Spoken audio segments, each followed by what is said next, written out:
I'm Rob Califf. I want to welcome you to this next interview that I have with an important person in cardiology. As those of you who watch this regularly know, my goal in these interviews is to give you insight into what motivates people who have done important things in cardiology and a little bit of personal perspectives about these things. So I want to welcome Ann Curtis to the show. Thank you. I've seen her rise from a mere fellow in cardiology to now being a chair of a department. Right. Why don't you start with telling us a little bit about what your current job is? Well, I just moved to Buffalo in September, and I am now the Charles and Mary Bauer Professor and Chair of the Department of Medicine there. So went from being head of electrophysiology to head of a Department of Cardiology, and now I've got all of internal medicine again. So it's been a little interesting going back to what everybody's roots are in cardiology, which is internal medicine. Wow. So how does someone who becomes an endowed professor and chair of a department of medicine get started? Tell us about where you were born. Well, I'm actually a native of Brooklyn, and so being back in my own state from a long time ago, but just the other end of it, Western New York. But I grew up in the New York metropolitan area, so I was born in Brooklyn, spent 6 years there, lived in Queens for 6 years. My family moved out to New Jersey after that, and so I went to high school and college there. I'm a Rutgers grad, Douglas College. I moved into New York City after that to Columbia, where I graduated from the College of Physicians and Surgeons, did my residency there. And so I spent a lot of time in the New York area before moving down to Duke for cardiology and EP. Well, having grown up in South Carolina, Brooklyn and Queens seem like foreign countries to me, but what did your parents do? My dad was an accountant, and so he worked in various areas in New York, actually worked at the New York Stock Exchange for a while as their controller. So that was his background. And my mother was a homemaker. She's 80 years old now and lives in Florida, but she raised 5 of us. I'm the oldest of 5 children. Wow. And so she had her hands full. Is your dad no longer living? That's right. Yeah, he died in 2000. And being the oldest of 5 children, did that carry some special responsibilities? At least you had your mother who was there in the home. Right. Well, there's me and my next sibling is my sister. She's 18 months younger than me, Jean. She lives in California now. She works for the insurance industry out there. But we were so close in age that actually a lot of people used to think we were twins, and we were very close even today. So that was the 2 of us, and then I have 3 brothers after that. So they're 5, 9, and 11 years younger than me. So yes, I did a lot of babysitting when I was younger. Did the little brothers get into mischief? Oh, sure. Oh, yeah. We had the car rides and the station wagon from back in those days, and my sister and I always had to sit in the middle to separate the brothers. This may sound strange to you, but when you live in Queens and Brooklyn, where do you go on vacation? Oh, gosh, we covered all of New England and upstate New York, so my dad just loved taking that 2-week trip in the summer. We'd all pile in the station wagon, and every year it was someplace else. And we went to Maine, spent a week at Penobscot Bay one year. We'd go to Vermont. We'd go, like I said, upstate New York. We went out to Pennsylvania. So we covered a lot of miles. Did you know you were going to be a doctor when you were growing up? Not at all. What were you thinking about when you were in high school? High school, I went all over the place. I would sometimes think about law, sometimes think about science. I like math and science. I was very good at it, but I really wasn't sure what I wanted to do. So I was very uncertain there. Actually, it was a junior in college before I made a final decision. I kind of went things a little bit backwards in some respects. When I first got to college, at Douglas College, I signed up for all the usual science classes my first year. I took chemistry, I took biology, I took calculus, all the rest of that. And then whatever got into my head, halfway through my freshman year of college, I dropped chemistry. I just said, I'm not doing that, that's not what I want to do, and I got out. Quickly realized that wasn't a smart idea, and I took organic chemistry as a summer school class between freshman and sophomore year, in which everybody in medicine knows if organic chemistry is hard, trying to do it in 8 weeks in the summer is, you got to have rocks in your head, but I did that, and was one of the few people who aced the class that summer. And because of that, I was able to go to my professor, because at that point I decided I really wanted to major in chemistry. So what I did was I went to him and I said, now that I've been able to ace your class, would you helped me get the second semester of chemistry waived because I didn't want to get behind in my chemistry is one of those majors that you really have to stay on track. He supported the waiver. I got out of that, and then after having dropped freshman chemistry, I wound up graduating with a major in chemistry when all was said and done. That's interesting. And you were in a situation, your parents were doing okay, so you had support to get through college and all that. No particularly hard times with that, even with no tuition benefit for 5 kids. Well, I mean, actually, with that, it was my dad who said that you're going to a state school. So there was no question about that. I mean, actually, for college, I was accepted into Barnard College, Cornell. But the cost was so much higher than a state school, and I knew I was the oldest of 5, and so I went to Rutgers. That was fine. And it was 100% covered, so that was great. When it came time to apply to medical school, it was actually interesting. My dad's mother wanted him to be a doctor, and he just didn't get past biology. So when I started being a chemistry major, he had said to me, why don't you go into medical school? And at first I said, I really don't think I want to do that. He never pressured me. There was nobody in my family before me who was in medicine at all.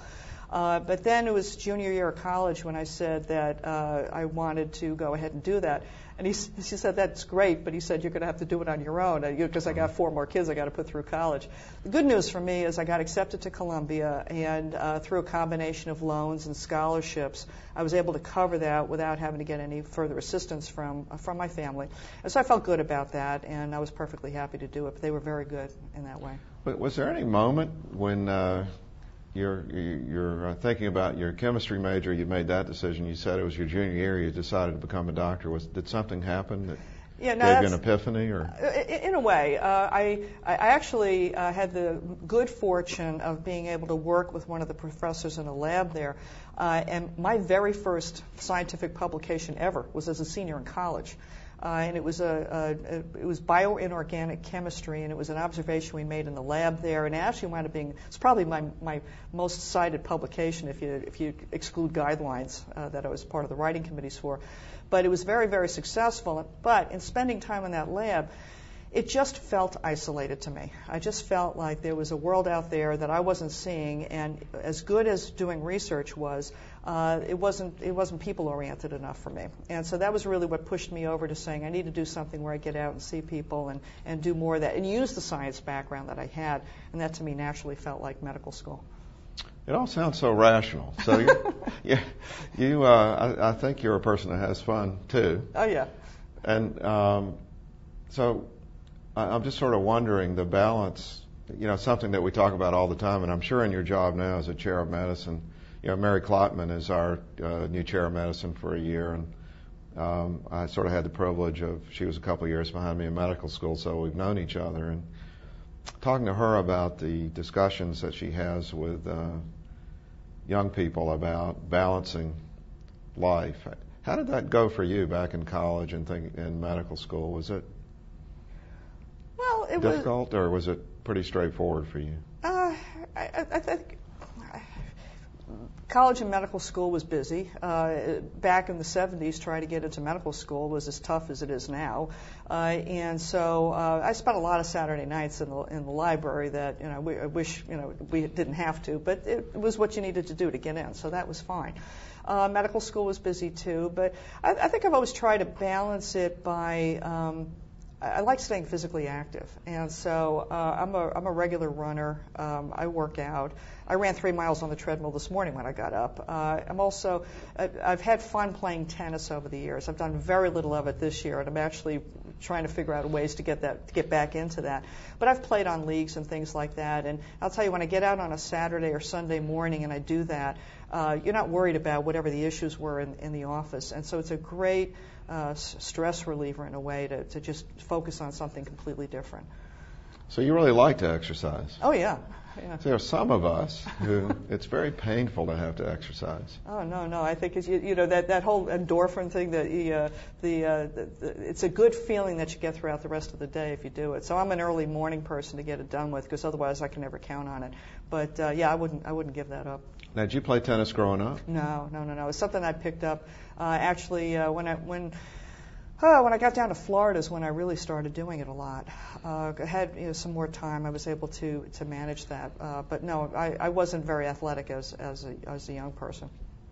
Do you get real competitive on the tennis court? Oh, yeah. You played singles or doubles? Both. Actually, what I have found is that when I've played on various leagues, a lot of the women my age like to gravitate to doubles because it's easier physically.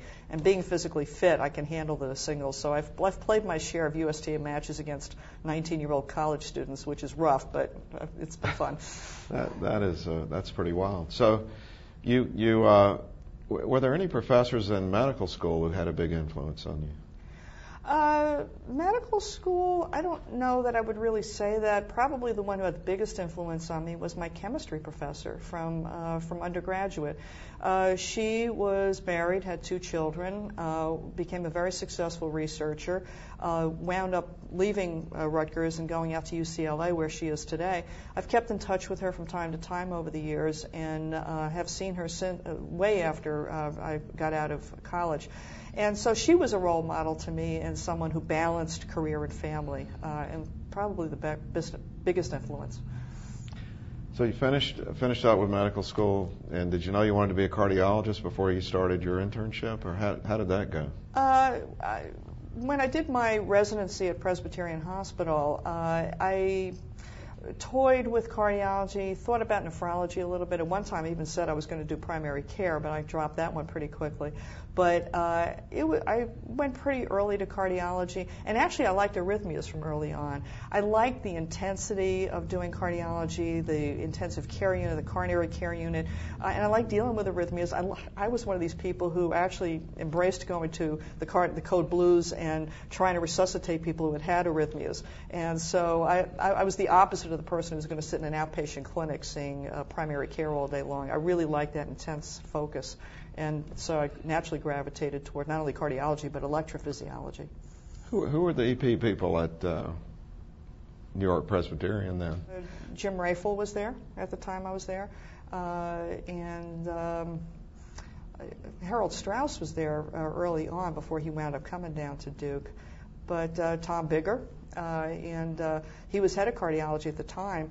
I actually could have stayed there if I wanted to, but after 4 years of medical school at Columbia and then 3 years of residency, I just felt like it was time to get out and go someplace else. That must have been a big change to come to Durham, North Carolina from New York and New Jersey. Oh, it was huge. As a matter of fact, that old New Yorker cartoon about the world ends at the end of Manhattan, a lot of people in New York feel that way. And so when I announced I was going to North Carolina and everybody else was either staying in New York, Boston, or California, they actually were quite surprised, and I had a lot of questions about it. But going to Duke was a great decision. What made you make that decision? I wanted to, like I said, get out of New York City, and I wanted to go to the best cardiology program I could get into. And I liked the idea that it was a little more suburban in its feel, that it was going to be a little bit easier to get around. In New York City, you can't even park your car on the street without it being a major hassle. And so to move to a place like Durham where you could get an apartment, live there, easy commute to the hospital, and then get great training was a good combination to me. Now, who else was in your fellowship group? Oh, gosh, Ken Ellenbogen. He was one of them, so he was in my year. Neil Kay. Doug Packer was there at the same time I was. So there's actually a number of people who have done well in our field who were there at the time. Why did we end up with so many electrophysiologists in that group? It was just the right field to go into. Well, I think obviously it was a pretty wise choice for people because things really exploded after that. And it's kind of interesting that in the history of Duke that early on when I was a medical student, John Gallagher was there. Right.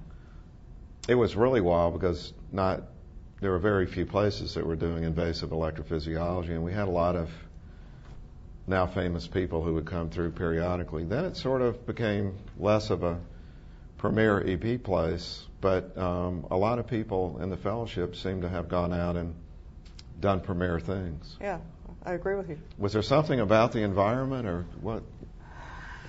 I don't know. Gallagher obviously was a huge draw at the time for people coming, I think people who were interested in electrophysiology. And also, we were all expected to do some sort of research at the time, too. So Harold Strauss was there, Gus Grant was there doing basic EP. We had Ray Eidecker doing work, and Ed Pritchett. So if you were interested in there, you had that combination of being able to do that kind of research naturally as part of the program, plus the electrophysiology. So I think that was a draw, too. Now, what did you do during your research time?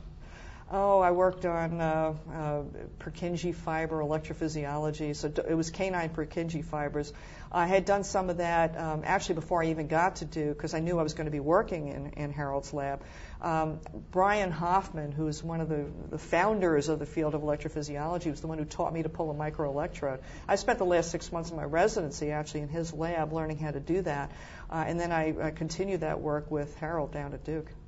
So Harold must have been an interesting mentor. Yes, he was.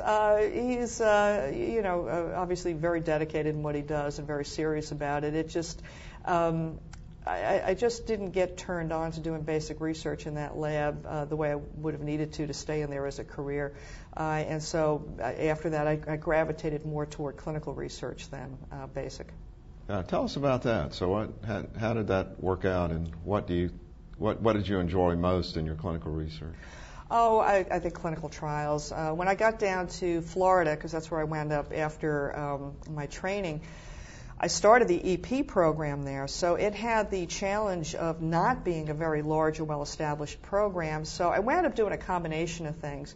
One was trying to find projects that I could do as an individual investigator that didn't require 200 patients, because it was going to be hard to get that many patients in.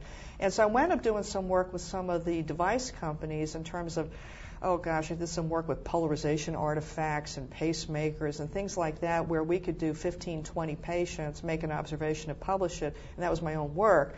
And in combination with that, I had used connections I had from both Columbia and Duke to get involved in some of the major clinical trials, which wound up being what I did a lot of work with over the years. That was a lot of fun. And some of that then led into things like being on the FDA Circulatory System Devices panel. So one thing led to another, and it was very good.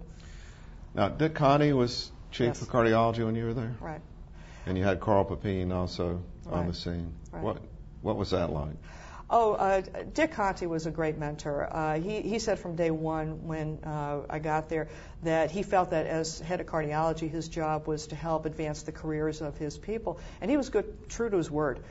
So he got me on my first ever committee with the American College of Cardiology. I was on the EKG committee as a young assistant professor surrounded by people like Mark Josephson and Jay Mason and Nora Goldschlager. But I got to know them. I got my feet wet doing committee work. And then eventually over the years, I took off on it myself. I got involved with the Heart Rhythm Society. And then that eventually led to the opportunity to be president. And he opened a lot of doors for me, so I really appreciate that. Did you interact much with Carl, or was he mostly in the cath lab at that point? He was mostly in the cath lab, but where he did help me out was when I got some early American Heart Association funding. I remember one of my first grant proposals, I gave it to him and for his input, even though it was electrophysiology, and all he scribbled on it at the end was "see me." I knew I was in trouble. But I went to him, and he actually gave me some very, very good advice about the approach to writing a grant, and I took his advice and got it funded. So he was a good mentor, too. So you started the EP program right. there then, and you had to then balance not only your academic career seeing patients, but also this national presence of getting involved in isn't that a lot? Oh yeah. It is a lot, but it's being with the Heart Rhythm Society was one of the most rewarding things I've done. You have to make sure that you do enough clinical work to cover, your compensation and the things that you do. If you do, then you wind up with some free time to do some other things with, and that's a balance I think people have to make. I think I managed that, and I guess one of the other things that had happened was when some of the more advanced ablation procedures came about, like atrial fibrillation ablation. That was right around the time I got very heavily involved with the Heart Rhythm Society, and I actually wound up never getting into that very heavily. So that was a choice I made to be able to do the national committee work. More policy work. More policy-oriented, but I like it. So that raises some interesting questions. Have we got it right about policy with regard to invasive cardiology and EP in particular? What do you mean by that, like catheter ablation, or? Get paid a lot of money to do electrophysiology. Oh gosh, I don't know if that's, well, I don't know about that. I mean, especially since when you look at the duration of the procedures, if you look at two different procedures and one's going to take you 6 hours and one's going to take you 45 minutes, I think there is a reason for that difference there. And it takes a lot of expertise to be able to do them too. Well, you're now a department chair of medicine, so you got to balance that EP perspective with what other people believe. But let me ask you about atrial fibrillation, because it seems to come up everywhere now as an issue, and it seems like ablation has a place, but we don't know what the place is yet. Oh, I don't know about that. I think you look at the kind of patient that you're dealing with. So, for example, paroxysmal atrial fibrillation in a normal heart is very different from persistent atrial fibrillation in someone with advanced heart failure. So the earlier we are in the spectrum of disease there, the more normal the heart. If somebody fails drug therapy, I think it's a very reasonable approach. I think there are some patients who are at the other end of the spectrum where one has to think long and hard about doing it. So if you individualize the decision making and bring the patient into that too, because they have to understand the pros and cons of an invasive procedure versus continued drug therapy, I think you can make rational decisions. You think the evidence is adequate, or do you think it's... Oh, I think it's adequate. No, I mean, I do think we have adequate evidence that doing ablation palliates the problem of atrial fibrillation better than drug therapy. Whether it improves survival, we don't know that. That's what the point of the Cabana trial is. And some other important outcomes we have to see. But in terms of palliation of symptoms short term, yes, I do think it's been proven. You're a strong proponent for EP. Yes. This is good. Uh-huh. So at some point then you had built things at Florida, and then you decided to go off and become a chief, right? Right. Yeah, I was at the University of Florida for 19 years, and so I built that EP program from scratch. I'm very proud of what we had there. By the time I finished in a college town, we had 4 full-time electrophysiologists, a training program, nurse practitioner, very busy. And there comes a point at which you look back on it, and it was after I was president of, or right around the time I'd reached the presidency of the Heart Rhythm Society, where else did I want to go in my career? And I felt that it was time to consider being chief of cardiology. So I looked around and had looked at several places. My husband is a professor of electrical engineering, so then we had to make sure that all fit together. And I wound up choosing to go to Tampa as chief of the University of South Florida, actually partly because of my son, my youngest child. So I have 3 children, and so the 2 oldest are girls, and then my son. But my son is actually a highly ranked tennis player, and so in knowing what he needed to do at that time, that made the most sense for us to be able to have him go to school there while I was chief down there. That's the ultimate imbalance. You're looking out for your son while you're going to a new job. That's amazing. And so going from heading a EP group to chief cardiology, now you've got to balance all the different kinds of cardiologists. Right. Were they a happy group of campers there in Tampa? Well, the biggest thing I had to do when I got there was that the cardiology division as a whole had some challenges in being well respected by other people in the hospital and other groups within the School of Medicine, the College of Medicine. And so I worked very hard to repair those. I think we did a good job there in attracting new people in electrophysiology and other areas there, and attracting referrals from within our group and from the community to come in. And so we built the program well, and it was really headed in the right direction. Now, what on earth possessed you that didn't want to be a chair of medicine? Some people say that's almost the worst job in the world right now. Oh, I don't think so. I guess partly what it was I really do like the program building aspect of being an administrator. I mean, sure, there are challenges. There are days when you get up and say, why did I want to do this? So the attraction of it has to be as having a vision and building something. And in a small cardiology division like we had in Tampa, I was being asked to do a lot of clinical work, and I didn't feel like I had as many opportunities to do the program building that I really wanted to. So that's where it came time for me to look at being a chair of medicine. My son just graduated from high school this past year, so it was the right time to move. You're an empty nester now. I'm an empty nester now, and so I looked at just a couple of programs, and actually very quickly was able to become the choice at Buffalo for chair of medicine. And now I'm running a program that has around 120 faculty in it. And it's not only every area of cardiology, but all of a sudden I'm having to worry about things like the renal transplant program and infectious disease and all the rest of it, and I'm truly enjoying it. So what is the vision for a Department of Medicine in today's world? Well, you have to balance the primary care and the specialists, and it's balancing the three missions that we have. We're not just a private practice, so it's not just about clinical care. You have to do that, the education and the research. And what I like to say is that we've got to be able to do all three. In most cases, all three are not done by one person. So you bring in people who've got skill sets, either all clinical and education, research and education, and then in aggregate, you hope to build a department that's very strong. And when you're mentoring, you must have hundreds of people now that you have some role in mentoring. Do you find that the approach to men and women is different when you're mentoring them, or do you think it's mostly the same? And if there are differences, what do you think they are?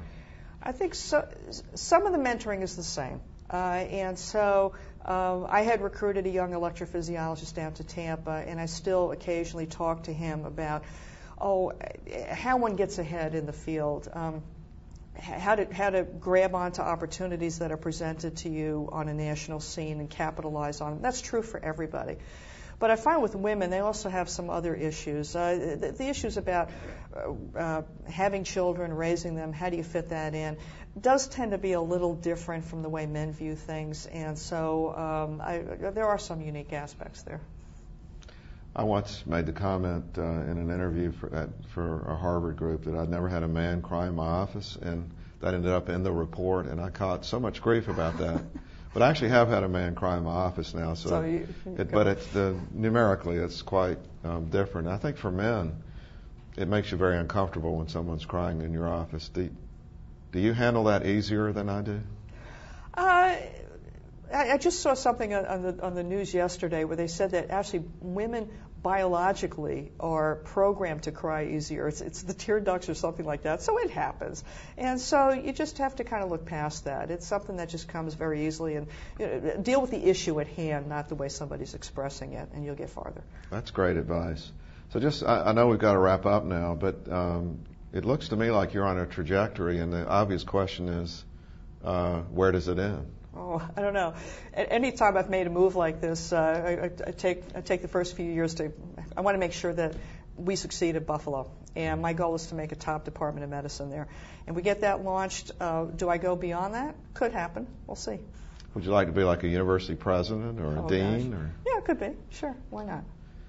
So, and your husband is doing okay with all these moves? Yeah, it's a challenge, clearly. He had a very successful research program in Florida, and he's got to rebuild that up in New York. But he's already made some excellent contacts up there, and I think he could do a very good job there, too. Yeah, we're increasingly seeing couples that are moving around, and it's a very interesting and complex set of interactions that need to occur. Are there any thoughts you'd like to leave people with when... as a lot of people watching this are looking for advice on what to do or experiences. Anything about your career that, reflecting and looking back on it, that maybe you are thinking about? Well, it's been fun. I've enjoyed everything I've done. I think you need to understand yourself and know what it is you like doing. There are people who absolutely love being in the lab and don't ever want to leave it, and they should stick with that. There are other people who are more interested in research and grab onto that and develop it. I had more interest. I loved my time in the EP lab, but I developed an interest in policy and administration, so I went with that. So you've got to understand yourself and go with that, and then when you do, find the opportunities, get outside, find mentors. I do think it's important for men and women to make sure that they've got mentors who can give advice. I still do that myself. There's a chair of a department of medicine at a major university who's mentoring me as I learn this. So if you do that, you can find your way through it and then have a very busy and satisfying career. Well, thanks for joining us. I think this has really been fun for me to talk with you about. I think everyone listening will learn something, and it's great to get to know you better, and I look forward to seeing the great things you do in the future. Well, thank you. Thank you for having me.